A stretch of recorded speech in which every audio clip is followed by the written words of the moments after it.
ఏం లేదు. వీళ్ళు నోటితో నవ్వుతూ, నొసలుతో వెక్కిరిస్తారు అనేది క్లియర్‌గా అర్థమవుతుంది.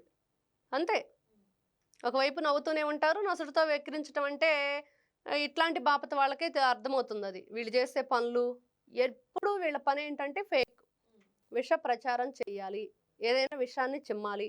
దేవతల రాజధాని అమరావతిని నారా చంద్రబాబు నాయుడు గారు అన్నారని, అది దేవతల రాజధాని ఎట్లా అయ్యిద్ది? వేశ్యల రాజధాని అని అనిపిచ్చారు గదా! ఒక ప్రబుద్ధుడు మాట్లాడాడు గదా!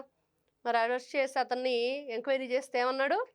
ఏదో డబ్బులకి, ప్రలోభాలకి నేను గురయ్యాను అందుకనే అని ఒప్పుకున్నాడు. మరి వీళ్ళు ఇన్ని రకాలుగా తప్పుడు ప్రచారాలు చేయిస్తూ అంటే దొంగతనం చేయటం, దొరికిపోవటం వాడి ప్రత్యేకత అన్నట్లుగా వీళ్ళు ఇట్లాంటి అబద్ధాలు ప్రచారాలు చేయటం, దొరికిపోవటం వీళ్ళ ప్రత్యేకత వైఎస్ఆర్‌సీపీ పార్టీ వాళ్ళకి. వీళ్ళకి వెన్నతో పెట్టిన విద్యలాగా ఈ కార్యక్రమాలు కొనసాగిస్తున్నారు. అంటే ఇక్కడ ఒక రాష్ట్ర ప్రభుత్వం సమర్థవంతంగా పనిచేస్తూ కూటమి ప్రభుత్వంగా ఏర్పడి ప్రజలు చిన్నాభిన్నమైపోయింది రాష్ట్రం అంతా 5 సంవత్సరాలు 2019 నుంచి 24 వరకు. అంటే ప్రజావేదిక కూల్చడంతోనే ఆయన పరిపాలన మొదలుపెట్టాడు జగన్మోహన్ రెడ్డి. ఇంతకంటే ఘోరం ఎక్కడైనా ఉండిద్దా?